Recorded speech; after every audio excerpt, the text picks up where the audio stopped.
सभी को जय श्री राम, जय हिंद, वंदे मातरम। दोस्तों, पश्चिम बंगाल के विधानसभा चुनाव को मात्र 2 हफ्ते से कम समय बचा हुआ है और इसी बीच बंगाल के अंदर में बीजेपी और टीएमसी आमने सामने खड़ी है इस वक्त में। दरअसल में अब बीजेपी की तरफ से प्रधानमंत्री नरेंद्र मोदी जी कल बंगाल के दौरे पे थे। वहां पे उन्होंने 3 अलग अलग जगहों पर रैलियां की और ममता बनर्जी की कुकर्म वाली सरकार के ऊपर में जबरदस्त तरीके से प्रहार किया। उन्होंने बंगाल के लोगों को बताया कि किस तरीके से ममता बनर्जी के टीएमसी पार्टी के नेताओं ने मिलके बंगाल को लूटा है, बंगाल के लोगों को डेवलपमेंट से वंचित रखा है इतने सालों तक, और तुष्टीकरण की राजनीति में किस तरीके से ममता बनर्जी अपनी सत्ता बनाई जा रही थी इतने सालों तक।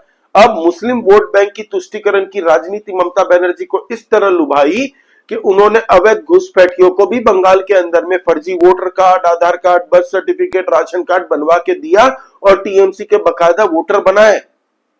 वहीं पे प्रधानमंत्री नरेंद्र मोदी जी ने 6 वादे किए हैं अपने मंच से लोगों के लिए। पश्चिम बंगाल के लोगों को उन्होंने डायरेक्टली कहा है कि उनकी सरकार बनते के साथ ही दोस्तों 7th पे कमीशन को बंगाल के अंदर में लागू किया जाएगा। जितने भी सरकारी नौकरी करने वाले लोग हैं उनको 7th पे कमीशन तुरंत से इंप्लीमेंट किया जाएगा बंगाल के अंदर में 45 दिनों के अंदर में। वहीं पे करप्शन और अपराध के खिलाफ दोस्तों हर एक फाइल खुलेगी। जितना भी बंगाल को लूटा है इन टीएमसी के नेताओं ने, टीएमसी के कार्यकर्ताओं ने, इन सबकी फाइलें खुलेंगी और इन सभी को जेल में भी भेजा जाएगा। वहीं पे मोदी जी ने यह भी कहा है दोस्तों कि अब तक टीएमसी के अंडर में एक भय का राज चल रहा है, अब इसी भय के राज को लात मार के अब भरोसे के राज को हम लोग इंस्टॉल करेंगे। जैसे ही बीजेपी की सरकार वहां पे बनती है, ये टीएमसी के गुंडे कार्यकर्ता देखिएगा झंडा उठाने लायक नहीं रहेंगे टीएमसी का। फिर उन्होंने ये भी कहा दोस्तों कि बंगाल के अंदर में जिस तरीके से घुसपैठिए घुसे हैं बांग्लादेश बॉर्डर से दोस्तों, और बंगाल के अंदर में आके ममता बनर्जी की पार्टी के वोटर बन गए हैं, बंगाल के टैक्स पेयरों के पैसे से जो बंगाल की वेलफेयर स्कीम्स है उसके लाभार्थी बने हैं, लक्ष्मी भंडार स्कीम के लाभार्थी बने हैं, राशन पानी सब उनको मिलता है बकायदा, सिर्फ ताकि बंगाल के विधानसभा चुनाव या लोकसभा चुनाव के वक्त में ये लोग भारी मात्रा में टीएमसी को वोट दे। तो अब बीजेपी की सरकार जैसे ही बनेगी, पूरे बंगाल के अंदर में से लात मार के इन अवैध बांग्लादेशी घुसपैठियों को निकाला जाएगा, रोहिंग्याओं को निकाला जाएगा। फिर उन्होंने ये भी कहा दोस्तों कि बंगाल के अंदर में कानून व्यवस्था को सबसे ज्यादा दुरुस्त करने की जरूरत है। हम लोग इंडस्ट्रीज लगाएंगे, जितने भी बड़े बड़े इन्वेस्टमेंट्स है दूसरे बड़े बड़े बिजनेसमैनों के, वो सब बंगाल के अंदर में हम लाएंगे। और ये बात सबको पता है कि बीजेपी शासित राज्यों में दोस्तों वहां पे इन्वेस्टमेंट जबरदस्त तरीके से आता है। फॉर एग्जांपल आप यूपी को ही देख लीजिए, उत्तर प्रदेश के अंदर में जितने भी इन्वेस्टर्स थे दोस्तों वो लोग बाहर जाते थे, या तो दिल्ली में इन्वेस्ट करते थे, हरियाणा में करते थे, लेकिन जैसे ही योगी आदित्यनाथ जी की सरकार वहां पे बनती है, आज की डेट में भारत के अंदर में टॉप 3 हॉटेस्ट डेस्टिनेशन में आती है Uttar Pradesh for investment purpose. In fact Japan, Singapore सबके इन्वेस्टमेंट वहां पे आ रही है। तो एक जो चेंज देखने को मिला है पूरे यूपी के अंदर में, उसी लेवल का चेंज हमें बंगाल के अंदर में भी देखना चाहिए। बीजेपी की सरकार बनते ही सारे इन्वेस्टर्स सिक्योर फील करते हैं, क्योंकि लॉ एंड ऑर्डर की परिस्थिति को सुधारना सबसे पहले बंगाल के अंदर में अनिवार्य है। फिर मोदी जी ने आरजीकल हॉस्पिटल की जो जूनियर डॉक्टर के साथ में हुआ था दोस्तों दुष्कर्म, उसके बचाने वाले जो टीएमसी की तरफ से वकील खड़े थे दोस्तों, उनकी भी एक तरीके से बात की कि यहाँ पे महिलाएं सुरक्षित नहीं है। संदेश खाली के अंदर में टीएमसी के नेता जो थे शाहजहां शेख, उन्होंने हिंदू महिलाओं को धमकाया है दोस्तों, जमीनें लूटने की, जान से मारने की धमकी दे दे के उनके साथ दुष्कर्म किया है संदेश खाली के इस शाहजहां शेख और उनके गुंडों ने कई सालों तक। फिर अभी जो दुर्गापुर में इंसिडेंट हुआ है, मुर्शिदाबाद के अंदर में जो हिंदुओं के घरों को चिन्हित करने के बाद में उनके घरों को लूटा गया, उनकी घरों को जलाया गया, उनकी महिलाओं के साथ में दुष्कर्म किया गया, 400 से ज्यादा हिंदू परिवारों को मुर्शिदाबाद से पलायन करने पे मजबूर कर दिया दूसरे डिस्ट्रिक्ट्स में। ये भी ममता बनर्जी के कुकर्मों का दोस्तों एक बोलबाला है। बंगाल के लोग आज की डेट में इस लेवल तक भयभीत है कि किसको वोट करेंगे वो भी खुल के नहीं कह पा रहे हैं। जो टीएमसी के सपोर्टर है वो तो कह रहे हैं कि हम दीदी को जिताएंगे, लेकिन जो नहीं बोल रहे हैं ये सारे के सारे दोस्तों आप मान के चलिए कि ये बीजेपी के साइलेंट वोटर है। और इस बार बंगाल के अंदर में ममता बनर्जी की सरकार को उखाड़ फेंकने में सबसे बड़ा हाथ इन्हीं साइलेंट वोटरों का होगा। वहीं बंगाल में एक और खेला हो गया दोस्तों। हुमायूं कबीर ने टीएमसी से जब सस्पेंड होने के बाद में एक अपनी नई पॉलिटिकल पार्टी बनाई थी और उन्होंने अनाउंस कर दिया था कि हम 182 सीटों पे बंगाल के अंदर में चुनाव लड़ेंगे और बंगाल के अंदर में जिसकी भी पार्टी जीत के आती है वो हमारे बिना सरकार नहीं बना पाएगी, हम ही होंगे किंग मेकर। हालांकि भाई ने बड़े कॉन्फिडेंस में कह दिया था। इसने मुर्शिदाबाद के अंदर में बाबरी मस्जिद की नींव भी रख दी थी, करोड़ों रुपए लोगों से डोनेशन भी उठाए थे। अब टीएमसी की तरफ से दोस्तों एक्स प्लेटफॉर्म पे जो टीएमसी का हैंडल है वहां से एक स्टिंग ऑपरेशन का वीडियो लीक होता है हुमायूं कबीर का। इस स्टिंग ऑपरेशन के अंदर में हुमायूं कबीर ने यह कहा है कि मुझे बीजेपी की तरफ से 1000 रुपए मिले हैं ताकि ममता बनर्जी को जो ये मुस्लिम वोट मिलता है एक तरफा, उस मुस्लिम वोट में सेंध मारने के लिए, और हम बाबरी मस्जिद जो ये बना रहे हैं ताकि मुसलमानों को खींच सके हुमायूं कबीर अपनी तरफ। दरअसल में इस वीडियो की पुष्टि मैं नहीं कर सकता दोस्तों और ना ही मैं करूंगा। ये सही है वीडियो या आर्टिफिशियल इंटेलिजेंस की मदद से है, ये जांच करने वाली डिपार्टमेंट अपना काम करेगी। लेकिन हुमायूं कबीर फिर मीडिया के सामने आता है और ममता बनर्जी की पार्टी के ऊपर में जम के आरोप लगाता है। कहता है कि एआई की मदद से ये फॉर्ज वीडियो पोस्ट की है, उन्होंने ये वीडियो बनाई गई है, ये मैंने नहीं किया। हालांकि देख के वैसा नहीं लगता कुछ खास, लेकिन इसका इम्पैक्ट ये था कि एआईएमआईएम असदुद्दीन ओवैसी की पार्टी ने जो गठबंधन किया था हुमायूं कबीर की पार्टी के साथ में, उस गठबंधन को तोड़ दिया आज सुबह ही एआईएमआईएम की पार्टी ने गठबंधन तोड़ दिया और उन्होंने अनाउंस किया है कि अब बंगाल के अंदर में असदुद्दीन की पार्टी इंडिपेंडेंटली चुनाव लड़ने जा रही है। हालांकि टीएमसी पार्टी के दोस्तों यही मोहरा था, ये मैं शुरुआत से कह रहा था कि हुमायूं कबीर टीएमसी का ही आदमी है। क्यों? टीएमसी ने इसको पार्टी से दोस्तों लात मार के निकाला नहीं है, सस्पेंड किया था। इसको कहा था जाके तुम मुसलमानों को अपने साइड करो, फिर ताकि चुनाव के वक्त में हम इसी मुसलमानों को फिर से हम अपने पास लेके आएंगे, और यही हो रहा है इस वक्त में। मैंने उस वक्त में भी कहा था कि हुमायूं कबीर बड़ा ही डाइसी कैरेक्टर है दोस्तों। इसने मंच पे खड़े होके ये तक कह दिया था सबके सामने, और वो मंच पे खड़े कहा था दोस्तों, मीडिया ने भी रिकॉर्ड किया था। उन्होंने कहा था कि ममता बनर्जी के कहने पे मैंने हिंदुओं को धमकी दी थी, 30% हिंदुओं को ये कहा था कि मैं तुम लोगों को मार के नदी में बहा दूंगा। ये हुमायूं कबीर के बयान थे और उन्होंने कहा था कि ये ममता बनर्जी के आदेश पे उन्होंने कहा था। उन्होंने बकायदा हिंदू कम्युनिटी से माफी मांगी थी हुमायूं कबीर ने। तो अब बंगाल के अंदर में खेला होते देख तो रहा है दोस्तों, अब मुसलमान भी हुमायूं कबीर से थोड़ा मोह भंग करेंगे।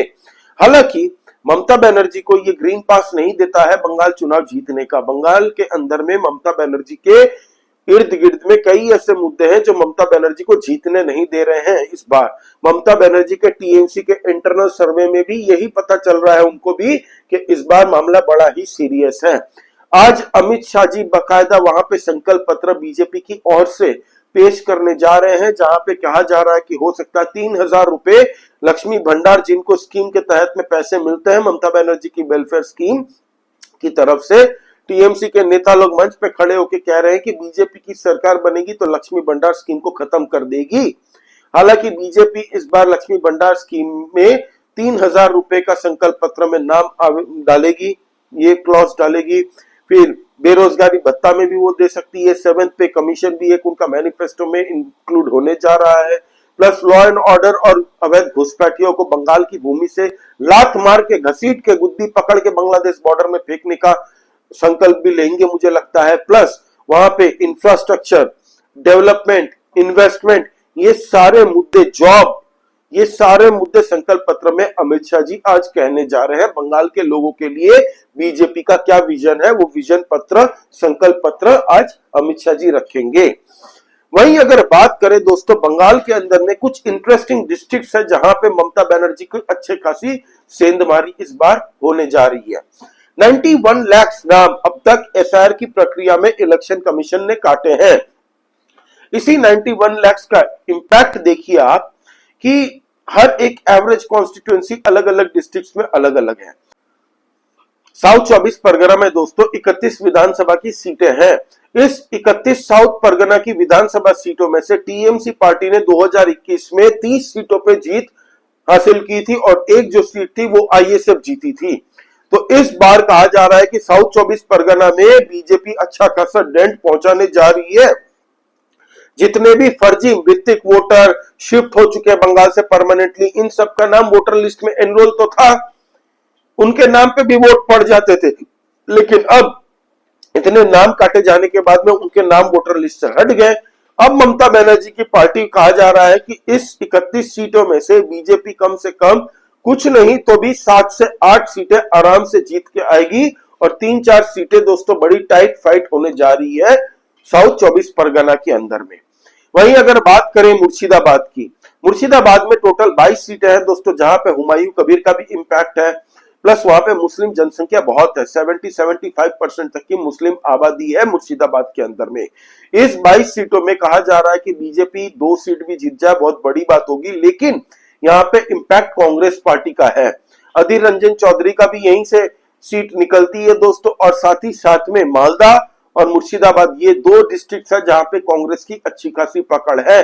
तो ममता बनर्जी को यहां से भी डेंट पहुंचने का संदेह है। वहीं नॉर्थ 24 परगना की अगर बात करें तो टोटल वहां पे सीटें हैं दोस्तों 33 सीटें। वेस्ट मेदिनीपुर में 15 सीटें हैं दोस्तों, और ईस्ट मेदिनीपुर में है 16 सीटें। वहीं पे अगर बात करें हुगली की, तो हुगली के अंदर में दोस्तों 18 सीटें हैं और ये टीएमसी का गढ़ माना जाता है। 18 सीटों में से टीएमसी को 2021 में मिले थे 14 सीटें और बीजेपी को मिले थे 4 सीटें। इस बार हुगली के अंदर में बीजेपी ये एक्सपेक्ट कर रही है कि 18 में से हम कम से कम कुछ नहीं तो 8 से 9 सीटों को जीत के लाना चाहिए। ग्राउंड पे बीजेपी ने बहुत काम किया है, प्लस ये जो फर्जी वोटरों का नाम काटा गया है उससे भी अच्छा खासा डेंट टीएमसी को पहुंचने जा रहा है। प्लस ममता बनर्जी के खिलाफ एंटी इनकम्बेंसी इस चरम लेवल पर पहुंच चुकी है कि अब लोग ममता बनर्जी की शक्ल नहीं देखना चाहते बतौर चीफ मिनिस्टर, और टीएमसी पार्टी को बंगाल से विदाई देने के मूड में पहुंच चुके हैं। महिलाएं खास तौर पे, महिलाओं को दोस्तों ये समझ में आ चुका है कि बंगाल के अंदर में ममता बनर्जी की सरकार में महिलाएं सुरक्षित नहीं है, ये एक नैरेटिव सेट हो चुका है। बीजेपी ने एक टिकट दी है दोस्तों, आरजीकल हॉस्पिटल में जो जूनियर डॉक्टर के साथ दुष्कर्म हुए थे उनकी माताजी को टिकट दिए हैं। खुद स्मृति ईरानी जी पहुंचे थे उनके लिए कैंपेन करके, और बंगाली में भाषण दिया है स्मृति ईरानी जी ने। उनकी माताजी भी बंगाली थी स्मृति ईरानी जी की, इतनी फ्लुएंट बंगाली में उन्होंने वोट मांगे हैं कि हजारों की संख्या में लोग वहां पे पहुंचे थे इस आरजीकल हॉस्पिटल की जूनियर डॉक्टर की माताजी को सपोर्ट करने। रत्ना जी उनका नाम है दोस्तों, और रत्ना जी ग्राउंड में अच्छा काम कर रही है, डोर टू डोर लोगों से मिल रही है, वोट मांगने जा रही है। इनको भी एक धमकी मिली है टीएमसी के गुंडे कार्यकर्ताओं के द्वारा, इसीलिए अब इनके लिए भी सिक्योरिटी की व्यवस्था इलेक्शन कमीशन करने जा रही है, क्योंकि इन्होंने बकायदा फरियाद की है कि मुझे भी अपनी सिक्योरिटी चाहिए थोड़ी, क्योंकि मुझे टीएमसी के गुंडे कार्यकर्ताओं से खतरा है। वहीं पे अगर बात करें दोस्तों तो हावड़ा डिस्ट्रिक्ट ऐसा डिस्ट्रिक्ट है दोस्तों जहां पे पूरी की पूरी टीएमसी जीत के आती है हर बार। हावड़ा में 16 सीटें हैं दोस्तों, और 16 की 16 टीएमसी के नाम पे है, लेकिन इस बार हावड़ा में भी 3 से 4 सीटें ऐसी है जो बीजेपी जीत सकती है अच्छे से। 3 से 4 सीटें दोस्तों बीजेपी इस बार जीतने की लेवल पे है एटलीस्ट। वहीं कोलकाता की 11 सीटें ममता बनर्जी जीती थी, लेकिन इस बार कोलकाता के अंदर में 5 से 6 सीटें बीजेपी निकाल सकती है। हो सकता है कि कोलकाता की 11 सीटों में से 6 सीटें टीएमसी जीते, 5 सीटें बीजेपी जीते, तो टीएमसी को डेंट पहुंचने जा रहा है गुरु।